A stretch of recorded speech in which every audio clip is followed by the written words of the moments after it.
आप जानते हैं कि भारत की राजनीति की एक तल्ख हकीकत यह है कि जिस समाज के पास सियासी ताकत होती है उसी की तकालीफ को दूर किया जाता है।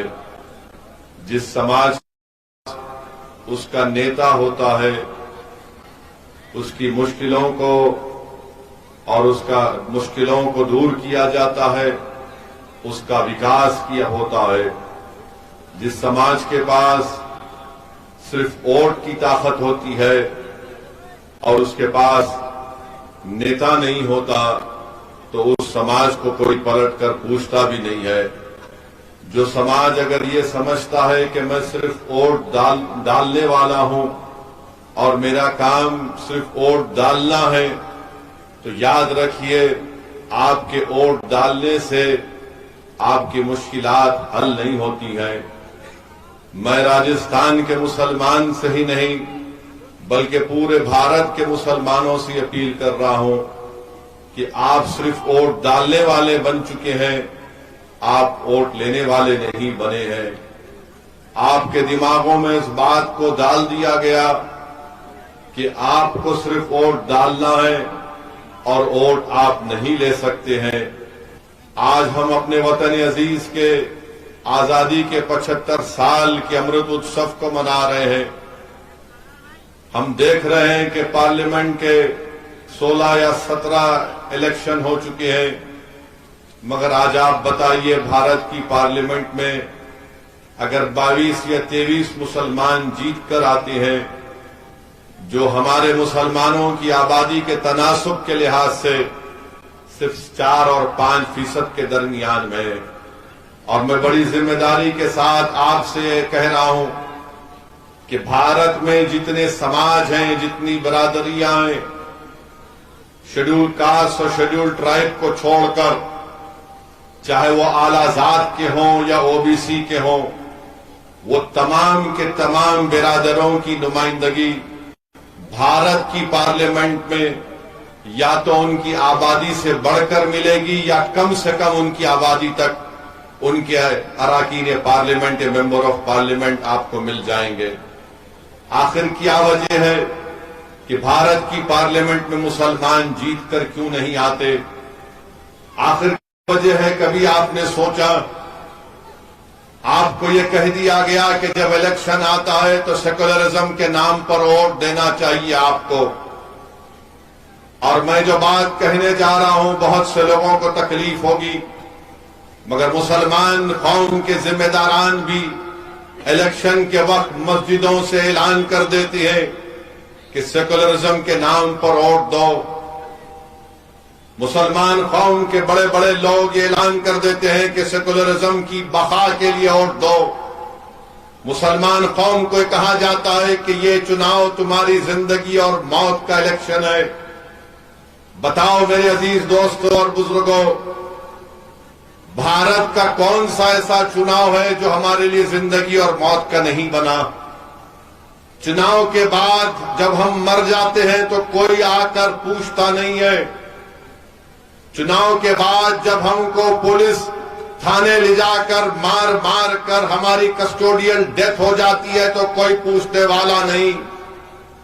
चुनाव के बाद जब मुझे एक जानवर पालने के नाम पर मार कर रोड पर कत्ल कर दिया जाता है तो कोई पूछने वाला नहीं।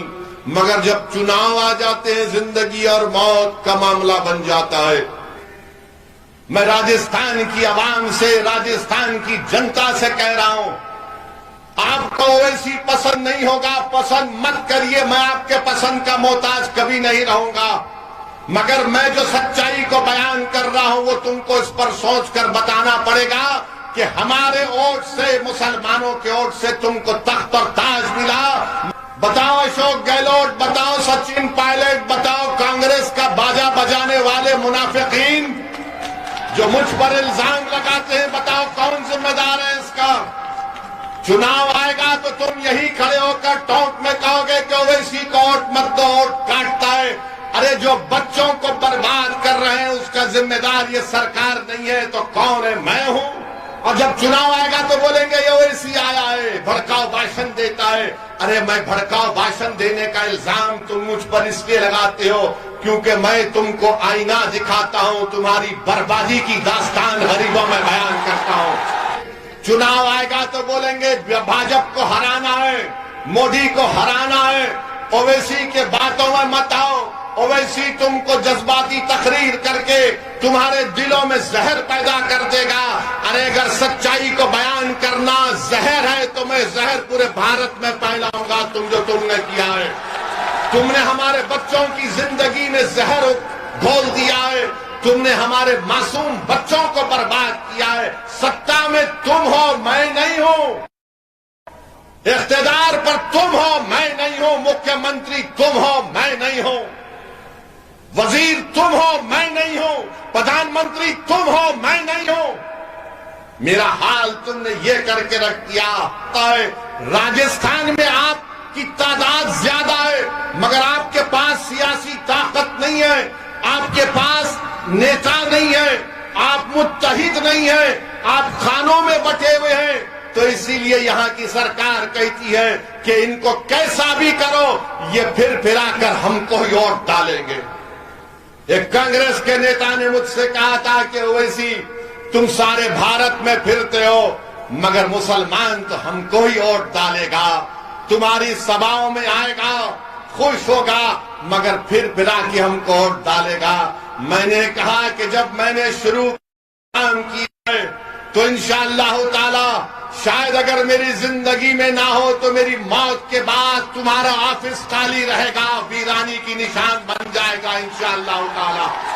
क्योंकि तुम्हारे अल्फाज इस गुरूर को बयान करते हैं कि तुम समझते हो कि मुसलमानों के पास कोई अल्टरनेटिव नहीं है, मुसलमानों के पास कोई दूसरा रास्ता नहीं है। दूसरा रास्ता मजलिस का मैं तुम्हारे सामने पेश कर रहा हूं।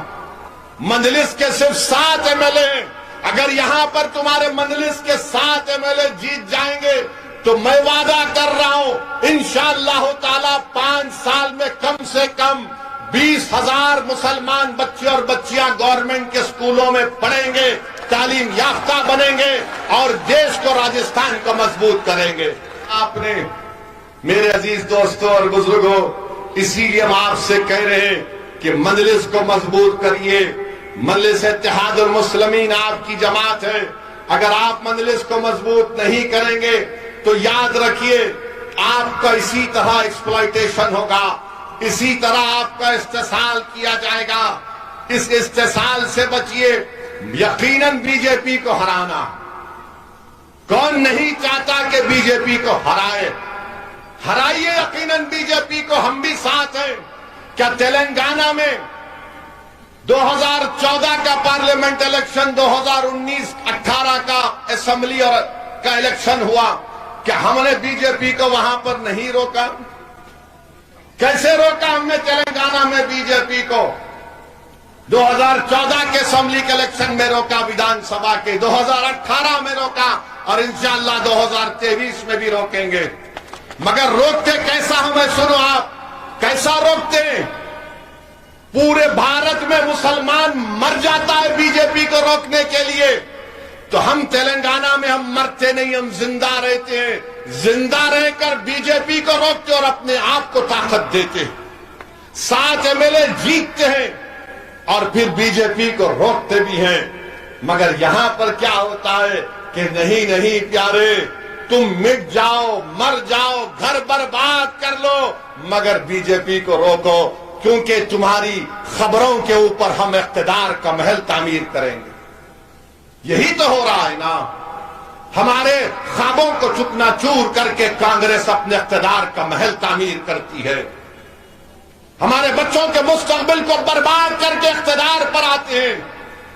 हमारे बच्चों को जेल में डालकर मुख्यमंत्री और वजीर बन जाते हैं।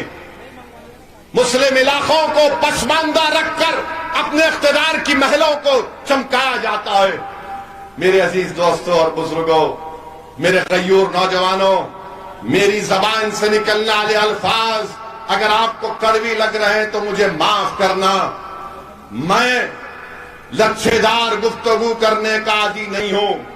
अल्लाह ने मुझे जब खड़ा किया है बोलने के लिए तो भारत का पार्लियामेंट हो या फिर टोंक की सरजमीन हो, भारत की पार्लियामेंट में अगर बीजेपी के 300 एमपियों के सामने खड़े होकर अगर मैं कहता हूं कि भाजपा भारत के मुसलमानों पर जुल्म कर रही है, तो खड़े होकर कहता हूं कि बगैर किसी से डरे, क्योंकि मेरा ये बुनियादी हक है संविधान के तहत। मेरे इज्जतदार मां और बहनों, आप सोचिए कि राजस्थान में 9 मुस्लिम एमएलए जीतते हैं, जिसमें से 3 हमारे मेवात के मियों मुसलमान है। आज हमने देखा कि भरतपुर में जुनैद और नासिर को मार दिया गया। कितने एमएलए जबान खोलकर बोले, कितने एमएलए खुलकर मजम्मत किए। जब हैदराबाद से निकलकर असदुद्दीन ओवैसी भरतपुर जा सकता है, तो क्या जयपुर से और टोंक से निकलकर सचिन पायलट और अशोक गहलोत नहीं जा सकते जुनैद और नसीर के घर को? डरते हैं। अगर जाएंगे मुसलमानों के साथ देखेंगे तो हिंदू भाइयों का वोट नहीं मिलेगा। ये सच्चाई है, याद रखो आप। ये आपका वोट चाहते हैं, मगर आपकी जब भाई की लाश पड़ी हुई है उसके सामने आकर ठहरना नहीं चाहते। आपका वोट चाहते हैं, मगर मेरे भाई की बेटे की खबर पर जाकर फूल नहीं चढ़ाना चाहते। ये आपकी हकीकत है, बता रहा हूं मैं आपको। और फिर आपके यहां के विधायक साहब सचिन साहब ने क्या बयान दिया? दोषियों को सजा मिलनी चाहिए। अरे ये तो 70 साल से बोला जा रहा है सचिन साहब, दोषियों को सजा मिलनी चाहिए। अरे दोषी को सजा नहीं मिलती, हमको सजा मिलती है। हमारे बेटे मर जाते, जेल को हम बाप जाता है। हमारी बेटी की मुस्तकबिल को बर्बाद कर दिया जाता है, हमारा घर वीरान हो जाता है, सजा हमको मिलती है। क्यों सचिन साहब, आप जुनैद और नासिर का नाम नहीं ले सकते थे? आप नहीं कह सकते थे कि नाम निहाद गौ रक्षक हैं जो जुल्म कर रहे मेवाती मुसलमानों पर? क्या ये भारत के शहरी नहीं है? आखिर क्यों डरते हैं आप लोग? अरे बीजेपी को अगर हराना है तो आइडियोलॉजी पर हराना पड़ेगा। अंधेरे का मुकाबला अंधेरे से हो सकता है क्या, बताओ? जहालत का मुकाबला जहालत से होगा, जुल्म का मुकाबला जुल्म से होगा। अरे जहालत का मुकाबला इल्म से होता है, अंधेरे का मुकाबला रोशनी से होता है, जुल्म का मुकाबला ताकत से होता है। आज आप देखो कि जुनैद और नसीर को बेदर्दी से मारा गया, उसकी दास्तान तो बयान करूंगा मैं मुख्यमंत्री से और यहां के विधायक से पूछना चाहता हूं। बयान कर रहा हूं कि आज आपको सोचना पड़ेगा। जुनैद और नासिर को किडनैप किया गया, किडनैप करके उनको मारा और पीटा गया। उसके बाद हरियाणा के पुलिस स्टेशन में ले जाकर इन जालिमों ने थानेदार से कहा कि इनको ले लो, अरेस्ट करो। इन्होंने गाय तस्करी करते थे, तो थानेदार ने कहा ये मर जाएंगे, मैं नहीं लूंगा। तो इन जालिमों ने 180 किलोमीटर दूर ले जाकर 180 किलोमीटर दूर ले जाकर जुनैद और नासिर को, उनके जिस्मों को जला दिया, गाड़ी को जला दिया। थोड़ी देर के लिए सोचो कि जुनैद तुम्हारा खून का भाई है, थोड़ी देर के लिए सोचो कि नासिर तुम्हारा भाई है। मैं इसलिए कह रहा हूं कि भारत में बहुत कम लोग रह गए हैं जो गरीबों की बर्बादी को अपनी बर्बादी समझते हैं, जो मजलूमों की बर्बादी को अपनी बर्बादी समझते हैं। मगर कम से कम तुम तो समझो, क्या तुम उस वक्त उठोगे जब तुम्हारे घर में तुम्हारा भाई जलेगा? क्या तुम उस वक्त उठोगे जब तुम्हारे सामने जली हुई लाशें आएंगी? ये पूरे देश के लिए कह रहा हूं, ये सिर्फ मुसलमानों का मसला नहीं है, ये इंसानियत का मसला है, ये भारत के संविधान का मसला है, रूल ऑफ लॉ का मसला है। मैं देश के प्रधानमंत्री से कह रहा हूं कि G20 की आप प्रेसिडेंटशिप मुबारक हो, मगर ये कौन सी भारत में ये रिवाज बन चुका है कि बच्चों को किडनैप करके उनको पीट कर उनको जिंदा जला दिया जाता है। ये कौन से आजादी का अमृत उत्सव मना रहे? ये गांधी का मुल्क है, अबुल कलाम आजाद का मुल्क है, जौहर बरदरान का मुल्क है, गरीब नवाज की सरजमीन है ये। जुनैद के 6 बच्चे नहीं, उसके भाई के बच्चे भी की बच्चों की औलाद की परवरिश जुनैद की थी, क्योंकि उसका बड़ा भाई का दिमागी तवाजुन ठीक नहीं है।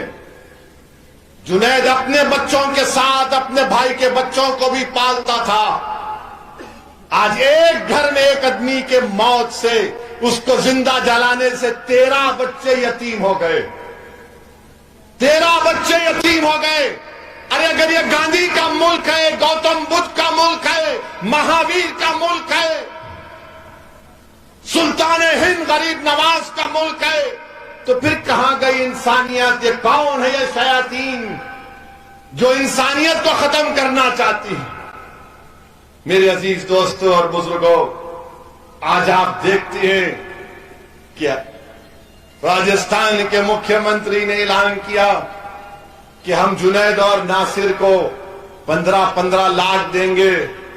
मुख्यमंत्री अशोक गहलोत साहब, जब आपके प्रदेश में भीलवाड़ा और उदयपुर में इस तरह का एक वाकया जो हम सब ने कंडेम किया था, तो आपकी सरकार ने 50 लाख और एक गवर्नमेंट की नौकरी दी थी।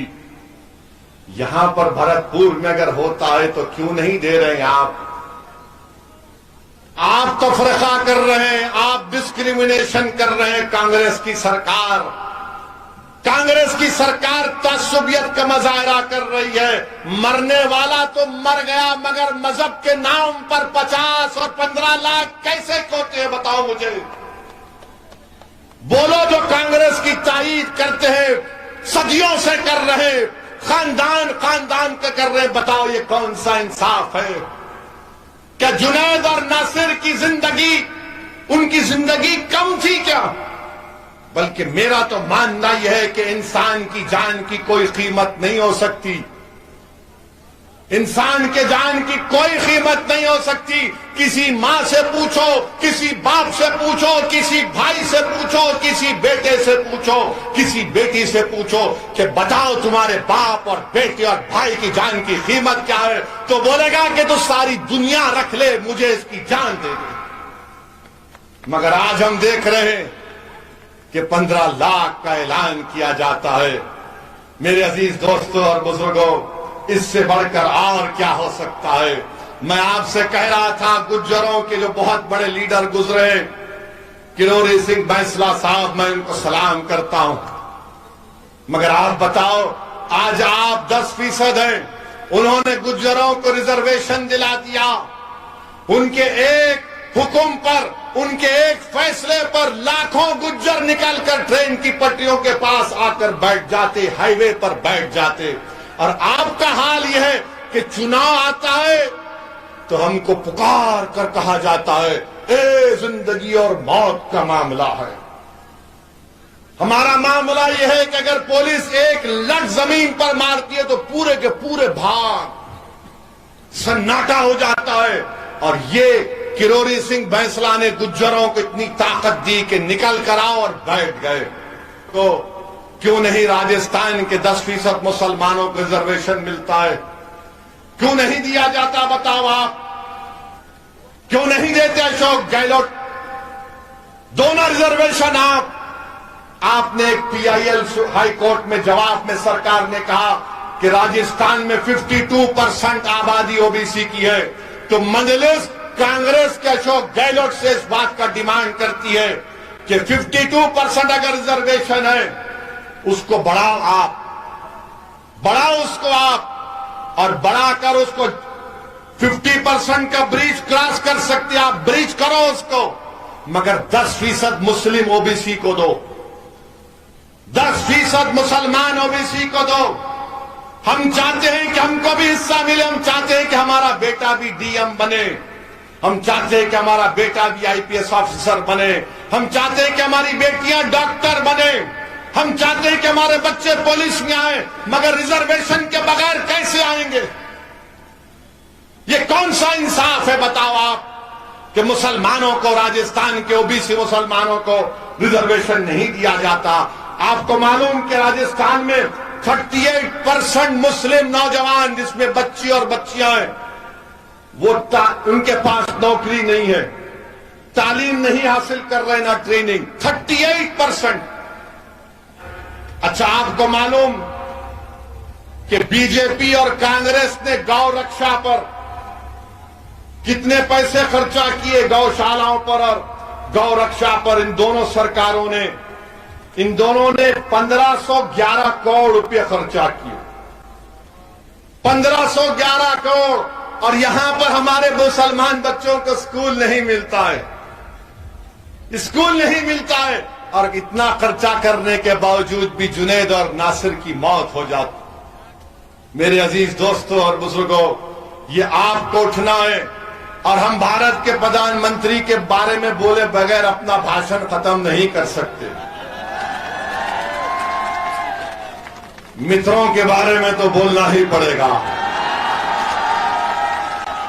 आज भारत में, राजस्थान में, देश के प्रदेश प्रदेश में भारत के प्रधानमंत्री और उनकी पार्टी बीजेपी और आरएसएस ने, और राजस्थान में कांग्रेस ने, जिस प्रदेश में कांग्रेस की सरकार है, उन्होंने मुसलमानों का यह हाल करके रख दिया कि कांग्रेस वाले कहते हैं कि अगर तुम जिंदा हो तो हमारी वजह से, और बीजेपी आरएसएस कहती है कि जब तुम मर जाते हो तो तुम्हारे बच्चों की तदफीन अगर खबर बनती है तो हमारी वजह से। यानी जिंदा है तो इनके रहमो करम पर, और तदफीन हो रही है तो इनके रहमो करम पर। यह मजाक बनाकर रख दिया आपने, यह मजाक बनाकर रख दिया हमारा आपने। यहां बीजेपी कहती है कि हमको मुसलमान नहीं चाहिए, बीजेपी कहती है नहीं चाहिए हमको मुसलमान, खुलकर कहती है भाजपा। हमारा ये भाषण के बाद शाम में टीवी पर कोई बीजेपी का नेता जाकर बोलेगा, हमारे पास क्या दाखुई नहीं है, वो फुलान नहीं है। मंत्री कौन है तुम्हारे पास मुसलमान, बताओ? कोई नहीं है। ये हम भारत के प्रधानमंत्री से पूछना चाहते हैं, जुनैद नसीर के ऊपर प्रधानमंत्री आप कुछ बोलेंगे या नहीं बोलेंगे? ये जो गांव रक्षक के नाम पर ये लोग जो गुंडागर्दी कर रहे हैं, गाय की हिफाजत कर, ये कानून है, मानते हैं, मगर ये लोग कौन है जो रोड पर निकलकर गोलियां चलाते हैं?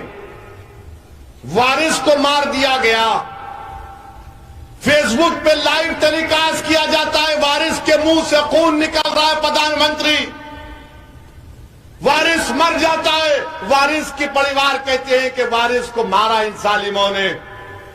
कासिम एक 12वीं क्लास का बच्चा गोली चलाता है, वो मलून जिसका नाम एफआईआर में आया। प्रधानमंत्री, क्या आप उस मलून को गिरफ्तार करवाएंगे जो हथियार लेकर फिरता है, बंदूकें लेकर फिरता है, हथियार लेकर फिरता है? और ये कौन लोग हैं जो हथियार लेकर हरियाणा से राजस्थान में घुसकर जुनैद और नसीर को उठाकर लेकर जाते हैं? ये कौन है ये लोग? प्रधानमंत्री, क्या आपकी सरकार, आपकी पार्टी इनको रोकेगी? प्रधानमंत्री, आप कब तक ये बोलते रहेंगे सबका साथ, सबका विकास, जबकि आप ही की पार्टी के स्टेट से लोग आकर, और ये तमाम के तमाम जुल्म करने वाले प्रधानमंत्री, ये इनका ताल्लुक संघ परिवार से है, इनका ताल्लुक संघ परिवार से है। और प्रधानमंत्री कब रोकेंगे? अगर प्रधानमंत्री चाहते हैं तो 10 मिनट में सब खत्म हो जाएगा। प्रधानमंत्री अगर चाहते हैं तो 10 मिनट में खत्म हो जाएगा ये, मगर नहीं खत्म होगा, याद रखना। प्रधानमंत्री, ये देश ऐसा नहीं चल सकता। याद रखिए, आपके 8 साल, आप 9 साल हो चुके हैं प्रधानमंत्री बनकर।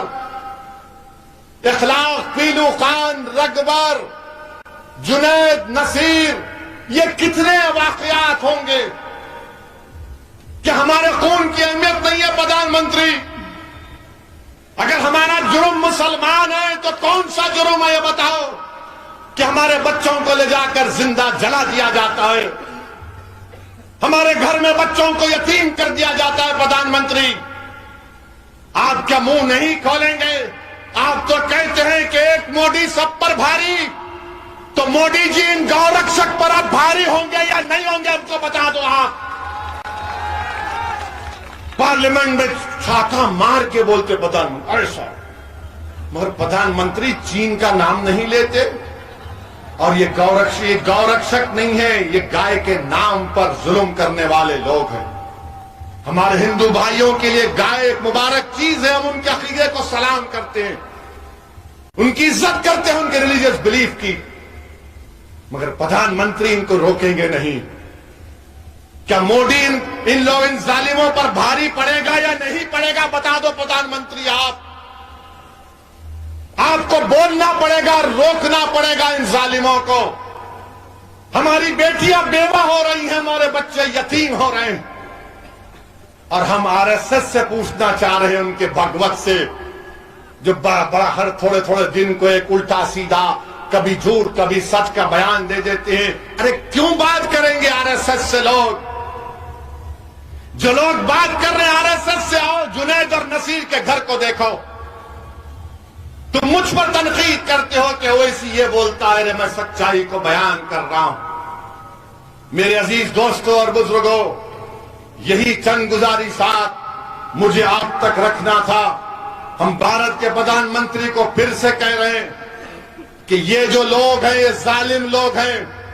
प्रधानमंत्री, अगर आप गांधी से मोहब्बत करते हैं, अगर आप गांधी से सच्ची मोहब्बत करते हैं, तो जिन्होंने जुनैद और नसीर को मारा प्रधानमंत्री, वो नाथूराम गोडसे की नाजायज हरामी औलाद है।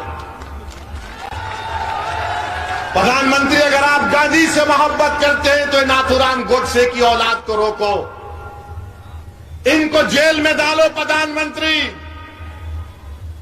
ये जालिम लोग हैं, ये नाथूराम गोडसे की औलाद हैं। जुनैद और नसीर को मारने वाले नाथूराम गोडसे की हरामी औलाद है। इखलाक और पीरू खान को मारने वाले नाथूराम गोडसे की औलाद है। ये गांधी से नफरत करने वाले लोग हैं। हम आपको कहना चाह रहे हैं प्रधानमंत्री, आप मुसलमानों के भी प्रधानमंत्री है या नहीं, बता दो आप। अगर आप मुसलमानों के प्रधानमंत्री हैं तो हमको इंसान की तरह देखो। हम कभी वोट नहीं दिए बीजेपी को, ना देंगे इंशाअल्लाह ताला। हम कभी आरएसएस को नहीं मानेंगे, ना बात करेंगे इंशाअल्लाह ताला। हम डर कर आपके सामने नहीं झुकने वाले हैं, हम लड़कर अपना हक लेंगे इंशाअल्लाह ताला आपसे। मेरे अजीज दोस्तों और बुजुर्गों, बहुत से लोग आज के बाद बड़ी तकलीफ में आएंगे। हम तो पायलट साहब से भी कहना चाह रहे हैं, पायलट साहब, मुझे लगता है कि आपका ख्वाब पूरा नहीं होगा। आपका ख्वाब तो पूरा नहीं होगा पायलट साहब, आप ऐसे ही फिरते रहेंगे। ऐसी आवाज निकालो कि अशोक गहलोत और सचिन पायलट और दिल्ली में मोदी तक पहुंच जाए कि राजस्थान में अब नया सियासी इंकलाब लिखा जाएगा।